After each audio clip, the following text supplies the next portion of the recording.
Okay, तो हम बात कर रहे थे ह्यूमन कैपिटल और कोर कॉम्पिटेंसी की। तो ह्यूमन कैपिटल में तो बहुत सिंपल है कि आपके knowledge, skills, experiences and the motivation, ये सारी चीजें मिलकर ह्यूमन कैपिटल को बनाती है। और जो कोर कॉम्पिटेंसी है, that is the unique characteristics, that is the unique capability, जो कि बाकी किसी दूसरे शख्स में या दूसरी ऑर्गेनाइजेशन के पास वो चीज नहीं है। जैसे कि मैंने एग्जांपल दिया, ऑर्गेनाइजेशन के हवाले से आपके पास बहुत अच्छा ह्यूमन रिसोर्स है, आपके पास बहुत बेहतर फाइनेंस है, आपके पास टेक्नोलॉजी बहुत अच्छी है, तो ये आपके पास कोर कॉम्पिटेंसी है जो कि दूसरे आपके कंपेटिटर के पास नहीं है। इसी तरह आप जो है, जो इंडिविजुअल्स हैं, उनके अंदर भी अल्लाह ताला ने कोई ना कोई कोर कॉम्पिटेंसी रखी हुई है। तो उस कोर कॉम्पिटेंसी को आपने आइडेंटिफाई करना है कि वो कौन सी कोर कॉम्पिटेंसी है जो आपके अंदर मौजूद है, और फिर उस कोर कॉम्पिटेंसी को जो है वो आपने इस्तेमाल करना है। उस कोर कॉम्पिटेंसी को इस्तेमाल करके आप ग्रो कर सकते हैं, आप प्रमोशन ले सकते हैं, आप अपने ऑब्जेक्टिव को अचीव कर सकते हैं। तो इसको सामने रखते हुए आपने जो है अपनी कोर कॉम्पिटेंसी को जो है इस्तेमाल करना है, यूज करना है, आइडेंटिफाई करना है। आगे बढ़ते हैं। किसी का कोई कमेंट हो तो वो बोल सकता है, यहाँ पर इन दोनों के ऊपर कुछ कोई बोलना चाहे तो आप 2-3 कमेंट्स हम ले सकते हैं। अगर कोई है ऐसा कुछ बोलना चाहता है तो बोल सकता है, फिर हम आगे बढ़ते हैं नेक्स्ट स्टेज की तरफ।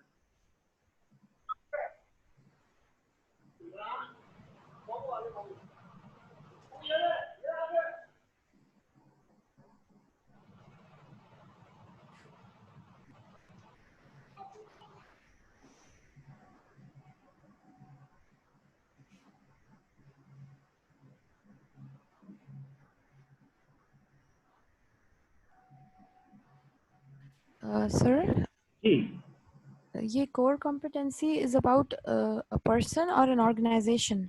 ये दोनों हो सकती है, ऑर्गेनाइजेशन के हवाले से भी हो सकती है और एंड इंडिविजुअल के हवाले से भी हो सकती है। दोनों तरीके से हो सकती either an employee or an है। organization? यस, दोनों साइड से हो सकती है।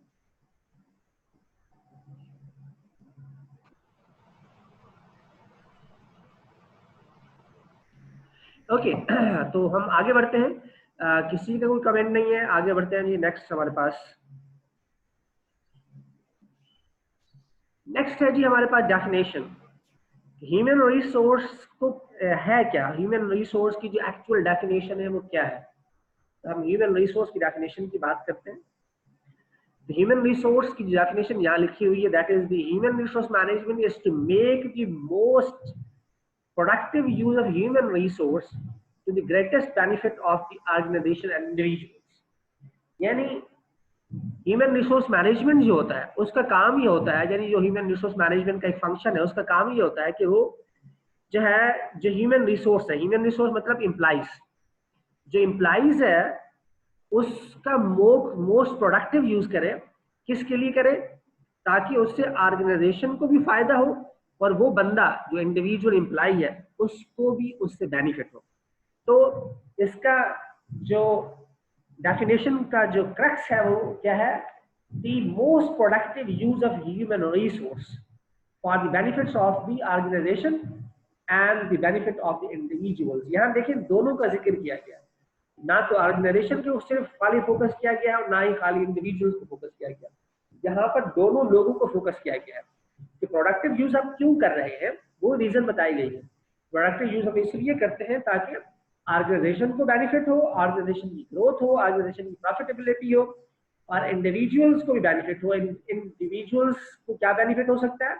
इंडिविजुअल की डेवलपमेंट हो सकती है, इंडिविजुअल के प्रमोशन हो सकते हैं, इंडिविजुअल के अचीवमेंट हो सकते हैं और ऑर्गेनाइजेशन को प्रॉफिटेबिलिटी हो सकता है और प्रॉफिट मैक्सिमाइजेशन, ग्रोथ और उससे बढ़कर सोशल कमिटमेंट को पूरा कर सकती है। यानी जो कॉर्पोरेट सोशल रिस्पॉन्सिबिलिटी का एक्सपेक्ट है, अगर उसके पास प्रॉफिटेबिलिटी होगी तो वो डेफिनेटली जो सोसाइटी है, जो उसके एम्प्लॉइज हैं और उनकी जो फैमिलीज हैं, उनका वो आसानी के साथ ख्याल रखेंगे और उनकी गुडविल उससे जो है वो इम्प्रूव होगी, उसकी गुडविल बेहतर होगी। तो ये एक डेफिनेशन है जो कि बहुत ही सिंपल है, जिसको आपने याद करना है कि human resource management is simply to make the most productive use of human resource to the greatest benefit of the organisations and the individuals. और इसके अंदर ये दोनों बेनिफिट लिखे हुए हैं, ऑर्गेनाइजेशन को क्या बेनिफिट होगा और इंडिविजुअल को क्या बेनिफिट होगा। ये बहुत सिंपल डेफिनेशन, मैं वैसे तो ह्यूमन रिसोर्स की हजारों डेफिनेशंस हैं, लेकिन ये एक बहुत सिंपल डेफिनेशन मैंने निकाली है जो कि आप इसको इस्तेमाल कर सकते हैं। इससे पहले भी एक मैंने डेफिनेशन आपको थोड़ी देर पहले बताई है कि ह्यूमन रिसोर्स मैनेजमेंट जो उसका काम होता है to create a psychological contract and to develop a psychological contract between the human resource and the management, between the employees and the management. Employees और management के दरमियान में psychological contract को जो है develop करना, that is the responsibility of the human resource management department. तो ये भी एक डेफिनेशन है, आप इसको भी इसके अंदर आप शामिल कर सकते हैं, लेकिन मुझे ये डेफिनेशन सबसे ज्यादा बेहतर लगती है। ये एक दूसरी डेफिनेशन है, the policies and practices involved in carrying out the people। ये एक डेफिनेशन है कि वो पॉलिसी और प्रैक्टिस जो है उनको डिजाइन करना और इम्प्लीमेंट करना जिससे जो लोग उस ऑर्गेनाइजेशन में काम कर रहे हो उनको कैरी आउट किया जाए। एक और थर्ड डेफिनेशन है, human resource management is the designing of formal system in the organization that ensure the effectiveness, the effective and efficient use of human capital, the human talent to accomplish the organization goals। इस definition के अंदर जो सबसे अहम बात है वो ये है, ये सिर्फ और सिर्फ ऑर्गेनाइजेशन के बेनिफिट की बात कर रहा है, ऑर्गेनाइजेशन के गोल्स को अचीव करने की बात कर रहा है, लेकिन इसके अंदर इंडिविजुअल का कहीं भी जिक्र नहीं है। तो इंडिविजुअल्स जो है उनका भी तो जिक्र होना चाहिए ना, उनका भी तो, उनके लिए भी तो ह्यूमन रिसोर्स काम करेगा ना। तो मेरा ये ख्याल है कि ये डेफिनेशन जो है मेरे नजदीक जो है एक नामुकम्मल डेफिनेशन है। इसके अंदर खाली जो है कंपनी के अकम्पलिशमेंट की बात की गई है, इसके अंदर इंडिविजुअल की गोल्स की कोई बात ही नहीं की गई। तो इंडिविजुअल के जो गोल होते हैं उनकी भी अहमियत होती है ऑर्गेनाइजेशन के अंदर, उसकी बात नहीं की गई। अच्छा, यहाँ पर ये लिखा है जी, ये जिम कॉलन की एक बुक है गुड टू ग्रेट, उसके अंदर इसने ये कोट लिखा है, people are not your most important assets, comma के बाद लिखा हुआ द राइट पीपल आर। यानी सारे लोग जो ऑर्गेनाइजेशन में काम कर रहे होते हैं वो सारे के सारे एसेट नहीं होते, बल्कि उसमें से कुछ लोग ऐसे होते हैं जो लायबिलिटी भी होते हैं, जो ऑर्गेनाइजेशन को नुकसान भी पहुंचा रहे होते हैं। तो आप सब लोगों को एसेट नहीं कह सकते, उसमें से कुछ लोगों को लायबिलिटी भी कह सकते हैं। तो ये डेफिनेशन थी ह्यूमन रिसोर्स की। तो आप लोग कोई इस डेफिनेशन के ऊपर अपनी कोई राय देना चाहें, कोई अपनी डेफिनेशन बताना चाहें तो वो शेयर कर सकते हैं। Sir, I have a question. जी please. When you say about the psychological contract, what do you mean by that? Yes, good question. Psychological contract mean is the thinking ability of the both, यानी जो top management है और जो आपके पास employees हैं, इनकी जो साइकोलॉजी है, इनकी जो थिंकिंग एबिलिटी है, इनकी जो सोच है, वो ये होनी चाहिए कि ये एक दूसरे को के साथ मिलकर आगे काम करें। जैसा कि टॉप मैनेजमेंट एम्प्लॉइज के लिए काम करे, क्या काम करेगी, उनकी फैमिली के लिए, उनके बेनिफिट के लिए, उनके डेवलपमेंट के लिए, उनके फाइनेंशियल बेनिफिट के हवाले से, उनके हेल्थ बेनिफिट के हवाले से ये काम करना, इसके बारे में सोचना, ये जो है वो टॉप मैनेजमेंट का काम है। और जो एम्प्लॉइज हैं उनका सोचना कि ऑर्गेनाइजेशन को कैसे हम ग्रो कर सकते हैं, उसको कैसे इनोवेट कर सकते हैं, उसकी प्रॉफिटेबिलिटी कैसे बढ़ा सकते हैं, ये सोचना जो है वो एम्प्लॉइज का काम है। तो ये चीजें डेवलप करना साइकोलॉजिकली दोनों के जहन के अंदर के एम्प्लॉय जो है वो ऑर्गेनाइजेशन के लिए काम कर रहे हो और मैनेजमेंट जो है वो एम्प्लॉय के लिए काम कर रही हो, तो ये साइकोलॉजिकली डेवलप करना that is the responsibility of the human resource department या ह्यूमन रिसोर्स प्रोफेशनल्स। तो ये जो है साइकोलॉजिकल कॉन्ट्रैक्ट का मतलब। Any other?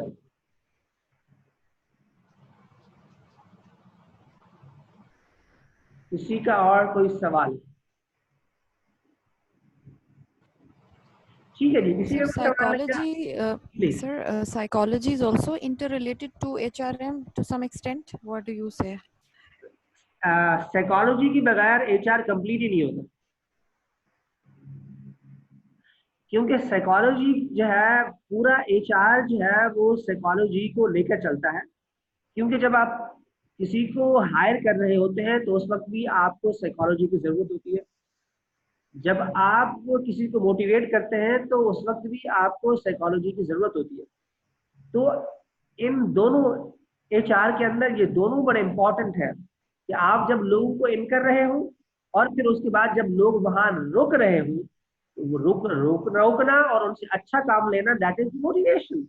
और जब आप इंडक्ट कर रहे हो तो वहां पर भी उनकी साइकी को देखना कि ऐसे लोगों को इंडक्ट करें जो कि आपकी ऑर्गेनाइजेशन में आकर मैक्सिमम बेनिफिट भी दे और मोटिवेट भी रहे और आपके कल्चर से एडजस्ट भी हो जाए। तो ये सारा काम जो है, ये साइकोलॉजिस्ट ही, एक अच्छा ह्यूमन रिसोर्स प्रोफेशनल वो हो सकता है जिसको की साइकोलॉजिकल जजमेंट ज्यादा बेहतर हो।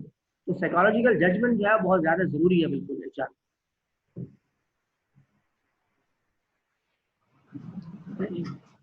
जी, किसी और का कोई कमेंट है, कोई कुछ बोलना चाहता है? सर मैं ये ऐड करना चाहूँगी कि इसीलिए ऑर्गेनाइजेशनल साइकोलॉजी एक सब्जेक्ट है जिसमें स्पेशलाइजेशन भी किया जाता है, और वो एचआर डिपार्टमेंट में ही मतलब उनका मतलब वर्क पर्पस होता है फॉर हायरिंग। मतलब जी बिल्कुल, ऑर्गेनाइजेशनल साइकोलॉजी में आपने अगर स्पेशलाइजेशन किया हुआ है तो आप बहुत अच्छे से इंटरव्यूज कंडक्ट कर सकते हैं कैंडिडेट के। जी ऐसा है, बिल्कुल सही आपने फरमाया। उसके अंदर एचआर से रिलेटेड ही ज्यादातर कोर्सेज होते हैं और साइकोलॉजी के कोर्सेज भी उसमें शामिल होते हैं। और तो ऐसा है, बिल्कुल आप सही कह रही हैं। आगे बढ़ते हैं जी। अब एचआर के रोल्स क्या होते हैं? एचआर के तीन, एक तो फंक्शन होते हैं, यहाँ रोल्स की हम बात कर रहे हैं। यानी जो हम अभी स्टेजेस हमने बताई थी मैंने, वो अब उसकी मैं बात कर रही हूँ। तो एचआर की तीन जो है स्टेजेस हैं, उनको रोल भी आप कह सकते हैं। तीन रोल है जिसमें एडमिनिस्ट्रेटिव रोल एक प्ले करते हैं, जिसके अंदर आप एडमिनिस्ट्रेशन को देखते हैं, जिसमें लीगल अफेयर्स हो गए, यूनियंस हो गई और फाइल मेंटेनेंस हो गई। इस तरह की जो ऑपरेशनल जो जो एडमिनिस्ट्रेटिव वर्क है वो है। उसके बाद ऑपरेशनल काम है, कुछ जो डेली एक्टिविटी के काम होते हैं, जिसमें अटेंडेंस मैनेज करना है और डेली रूटीन के जितने भी काम होते हैं, अब वो सारे के सारे ऑपरेशनल साइड्स पर आते हैं। Then we have the strategic human resource management. Strategic human resource management जो है, ये फाइनल स्टेज है, ये जो कि हम अभी थोड़ी देर पहले हम बात कर रहे थे। अब हम आगे बढ़ते हैं, इसको देखते हैं कि क्या सूरत हाल है। ये असल में जो रोल ऑफ एचआर मैनेजमेंट है वो, जी बोले सर। टाइम जो है 2:30 तक नहीं था क्लास का? 2:45 सर उस पे तो 2:30 सर था 2:30 है सर, क्योंकि क्लास ऑन टाइम स्टार्ट हुई थी। तो सेकेंडली सर ये है कि थोड़ा सा ब्रेक हमें पहली क्लास में भी नहीं मिला, तो नमाज वगैरह थोड़ा सा लंच ब्रेक अगर हमें नमाज मिल का जाए बिल्कुल तो। अभी जो है ना, क्योंकि ये क्लास खत्म हो रही है इंशाल्लाह। मैं यार, ये तो मुझे आप लोग अच्छी अच्छी बातें बता रहे हैं कि 2:30 बजे तक है, तो मैं ये दोबारा देखता हूँ यार। आप लोग जो मेरी जी सर। इन्फॉर्मेशन जो है वो, सर मैं आपको लंच भी नहीं सर 2:30 है। ये सर सर मैं 2:30 आपको व्हाट्सएप पे मेरे शेयर कर पास देता हूँ पिक्चर। नहीं, मेरे मैं पास आपको जो व्हाट्सएप अभी मैंने देख लिया, मेरे पास जो ईमेल आया है उसमें 12:15 से लेकर 2:45 है बेटा, ये 2:30 नहीं है। अच्छा सर जो हमें मैनेजमेंट ने प्रोवाइड किया ना उसमें 12:15 से 2:30 तक है। अच्छा, मैं मालूम भी कर लूंगा वैसे। ठीक है सर, लेकिन ठीक है। लेकिन अभी आज की क्लास तो हम जो है ओके इसको बस जल्दी में जो है खत्म ओके कर दो, ओके फिर आगे बढ़ते हैं। Okay sir. तो ये ट्रांसफॉर्मेशन की एक स्टेज है जिसके अंदर changing role of HR management है, जिसके अंदर स्ट्रेटेजिक एचआर है, ऑपरेशनल और एडमिनिस्ट्रेटिव है। इस वक्त पाकिस्तान की सूरत हाल ये है कि सबसे ज्यादा एडमिनिस्ट्रेटिव पर फोकस है, फिर ऑपरेशनल है, और सबसे कम सिर्फ 20% जो है एम्प्लॉई है। ट्रांसफॉर्मेशन की स्टेज पर है हम इस वक्त, एचआर ट्रांसफॉर्मेशन की स्टेज पर है। और जब ये ट्रांसफॉर्म हो जाएगा तो फ्यूचर के अंदर स्ट्रेटेजिक रोल बहुत ज्यादा हो जाएगा, एडमिनिस्ट्रेटिव सिर्फ 10% रह जाएगा, और ऑपरेशनल रोल जो है 30% हो जाएगा। ऑपरेशनल रोल में बहुत ज्यादा चेंजेस आने वाले नहीं है, एडमिनिस्ट्रेटिव और स्ट्रेटेजिक रोल के अंदर चेंजेस आने वाले हैं। आगे बढ़ते हैं। एचआर के कुछ फंक्शन है, मैं आपको वैसे ही लिखवा देता हूँ। ये एक डायग्राम है, यहाँ पे भी सारे फंक्शन है, लेकिन आप मेरी इन फंक्शन को सुनकर याद कर लेंगे, वो आसानी से आपको याद हो जाएंगे। सबसे पहले जो है वो है एचआर प्लानिंग। अपने पास चाहे तो नोट कर लें, वरना ये रिकॉर्ड में मिल जाएगा। HR प्लानिंग है। नंबर 2 रिक्रूटमेंट एंड सिलेक्शन है। नंबर 3 ट्रेनिंग एंड डेवलपमेंट है। नंबर 4 ट्रेनिंग एंड डेवलपमेंट के बाद परफॉर्मेंस मैनेजमेंट है। परफॉर्मेंस मैनेजमेंट के बाद कंपनसेशन मैनेजमेंट है। और कंपनसेशन मैनेजमेंट के बाद जो है वो हमारे पास है एम्प्लॉय हेल्थ एंड सेफ्टी। और फाइनली हमारे पास है इंडस्ट्रियल रिलेशन या एम्प्लॉय रिलेशन। तो ये 7 फंक्शंस है जो कि आपको याद रखेंगे। मैं रिपीट कर रहा हूं दोबारा। पहला फंक्शन जो है हमारे पास है वो है HR प्लानिंग। दूसरा फंक्शन जो है हमारे पास है वो है रिक्रूटमेंट एंड सिलेक्शन। बाज़ किताबों के अंदर रिक्रूटमेंट एंड सिलेक्शन और HR प्लानिंग को एक ही फंक्शन बना दिया गया, तो आप ऐसा भी कर सकते हैं, कोई मसला नहीं। इसके अंदर तीसरा जो है वो है ट्रेनिंग एंड डेवलपमेंट। इसके अंदर चौथा जो है वो है परफॉर्मेंस मैनेजमेंट। इसके अंदर पांचवा जो है वो कंपनसेशन मैनेजमेंट। इसके अंदर छठा जो है वो हमारे पास कंपनसेशन के बाद आता है एम्प्लॉय हेल्थ एंड सेफ्टी। और सातवां जो है हमारे पास है इंडस्ट्रियल रिलेशन। इसका बड़ा सीक्वेंस है, यानी जब आप किसी काम को स्टार्ट कर रहे होते हैं तो उसकी प्लानिंग करते हैं, फिर आप उसकी इंडक्शन करते हैं। इंडक्शन का मतलब है रिक्रूटमेंट और सिलेक्शन। जब वो आ जाता है तो उसको ट्रेन करते हैं। जब आप ट्रेन कर लेते हैं तो फिर आप क्या करते हैं, उसकी परफॉर्मेंस को चेक करते हैं कि अच्छा परफॉर्म कर रहा है, बुरा परफॉर्म कर रहा है। आप कोई अच्छा परफॉर्म कर रहा है तो फिर उसको आप अच्छा कंपनसेट करते हैं, तो फिर आप कंपनसेशन मैनेजमेंट की तरफ चले जाते हैं। फिर वहां से आप फारिग होते हैं तो फिर एम्प्लॉय हेल्थ और बेनिफिट की तरफ देखते हैं कि उसकी सेहत का ख्याल रखें, उनके बच्चों की सेहत का ख्याल रखें, तो एम्प्लॉय हेल्थ एंड बेनिफिट की बात करते हैं। फिर फाइनली जो है हम इंडस्ट्रियल रिलेशन की बात करते हैं, जिसके अंदर यूनियंस का खास तौर पर हम बात कर रहे हैं, लीगल साइड्स की हम बात कर रहे हैं। तो ये 7 फंक्शन है और यही 7 फंक्शन यहाँ भी बताए गए हैं।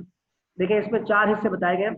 एक तो आउटर लुक है। आउटर लुक के अंदर तो एक्सटर्नल इन्फ्लुएंसेस है, जिसमें लेबर यूनियन है, मैनेजमेंट प्रैक्टिसेस है, गवर्नमेंट लेजिस्लेशन है और ग्लोबलाइजेशन है। ये सारी चीजें मिलकर HR के ऊपर जो है वो क्या करती है, इन्फ्लुएंस करती है। HR की प्रैक्टिसेस जो भी चल रही होती है उसके अंदर ये चीजें उसको या तो बेहतर करती हैं या उसको जो है वो निगेट कर रही होती है, खराब कर रही है।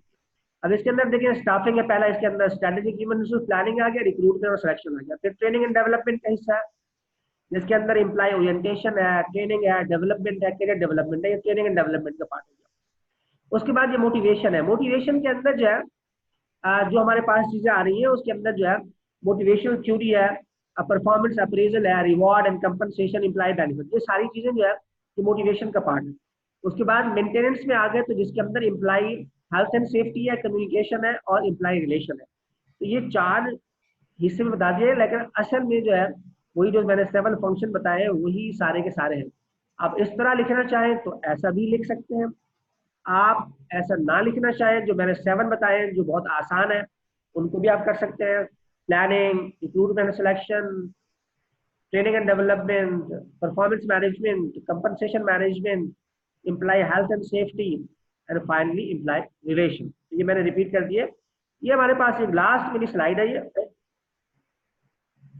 इस स्लाइड के अंदर सिर्फ ये बताया गया है कि ट्रेडिशनल जो ह्यूमन रिसोर्स के फंक्शंस होते हैं वो इस तरह होते हैं। आमतौर पर कंपनी में ये डिपार्टमेंट काम कर रहे होते हैं, लेकिन जरूरी नहीं है कि ऐसा ही हो, इससे हटके भी हो सकता है। लेकिन ये आपको दिखाने के लिए वो बच्चे जो कि कंपनी में काम अगर नहीं भी करते तो वो लोग भी समझ सकेंगे किस तरह काम होता है।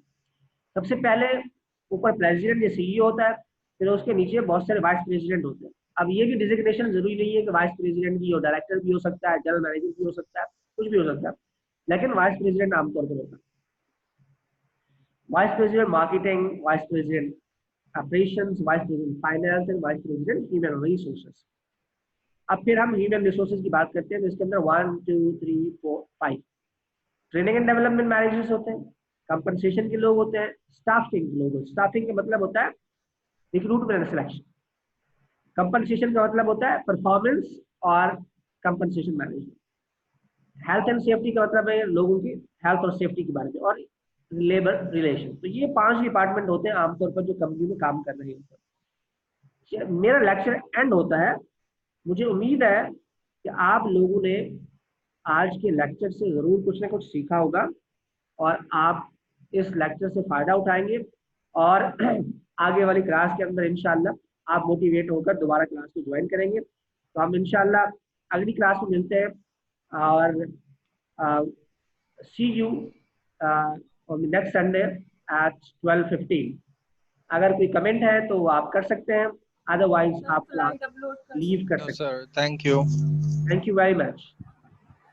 अच्छा लगा आप लोगों के साथ, अच्छी डिसिप्लिन क्लास है, बहुत मजा आया। बिल्कुल सर, आपके साथ भी बहुत अच्छा लगा, आपने बहुत अच्छा पढ़ाया। थैंक यू और सर। पार्टिसिपेशन भी बहुत अच्छी थी, दैट्स गुड।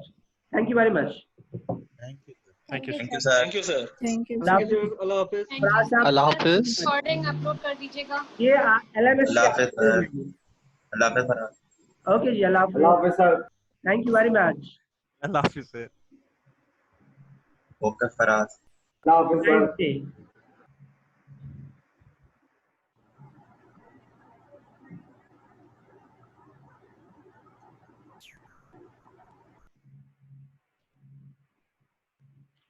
फराज मकसूद, जरा अटेंडेंस मुझे भेज दीजिएगा प्लीज। Ji sir. सर मैं आपको एक्सेल की फॉर्म में दे दूं? जी, एक्सेल की फॉर्म में ले लें, और वो भी जरा अगर आपने जो वो पिक्चर लिए ना वो भी साथ में सेंड कर दीजिएगा। चलें ठीक है sir. Thank you so much. Okay sir, अल्लाह हाफिज। ये खाली है, ये आपकी यहाँ पे है? बुखारी नहीं है यहाँ से पूछे साहब।